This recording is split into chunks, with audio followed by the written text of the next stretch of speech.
Bonjour à tous et bienvenue dans ma première vidéo d'Overwatch. Celle-ci est consacrée à la configuration du jeu.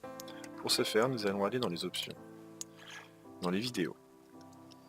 La résolution de l'écran, je vous conseille de la mettre au maximum, donc en 1920 x 1080 par 144 Hz si votre écran le supporte. Bien vérifier que la synchronisation verticale soit désactivée.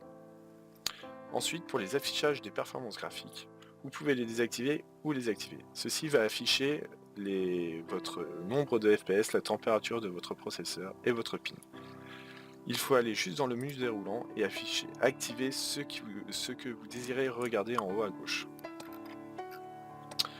Ensuite, la limitation des FPS, je vous conseille de les mettre en personnalisé. Les images par seconde au maximum, 300. La qualité graphique, je vous conseille de la mettre en basse. Je m'explique. Quand vous la mettez en basse, les détails sont beaucoup moins importants. Comme ça, vous pourrez par exemple plus facilement voir les pièges, par exemple de Junkrat ou les tourelles de Symmetra. Et si vous êtes un sniper, vous aurez moins de détails, donc ça sera plus facile pour vous de viser et voir les joueurs en face, les joueurs adverses, pardon, excusez-moi.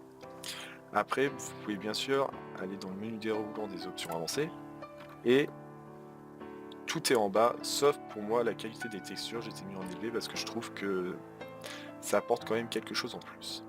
Après, bien sûr, ceci est à votre convenance. Si vous voulez jouer en ultra ou en élevé, bien sûr, vous pouvez le faire. Après, je vous conseille quand même d'essayer une fois en basse. La plupart des joueurs utilisent la qualité graphique basse et vous verrez, ça va changer votre vie.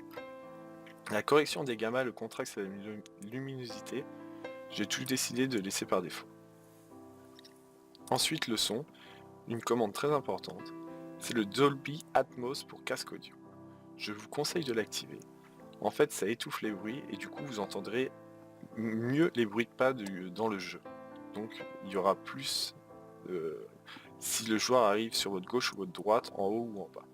Je vous conseille vraiment d'essayer cette option. Les commandes.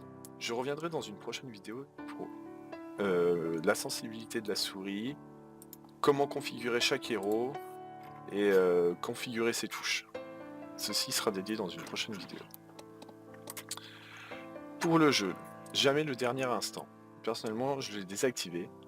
Quand je le désactive, car j'ai envie de voir comment je meurs. Je m'explique. Si c'est pour moi qui a fait une erreur, d'un mauvais placement, et comme ça on peut se remettre en question pourquoi on est mort. Après, quand vous jouez en équipe, en team ou à plusieurs joueurs, vous pouvez l'activer pour voir en fait votre équipe où elle en est. Donc vous verrez pas votre mort, vous verrez les autres joueurs en train de jouer, et comme ça vous pourrez voir si vous pouvez revenir par exemple sur une prise de point, revenir sur le point, ou attendre pour vous resynchroniser avec votre équipe.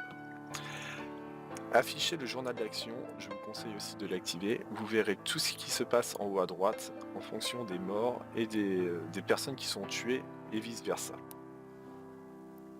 Et pour le social, j'ai tout laissé par défaut. Voilà, j'espère que cette vidéo vous a plu. N'hésitez pas à me dire les choses que vous avez aimées ou pas, et n'hésitez pas à lâcher des commentaires.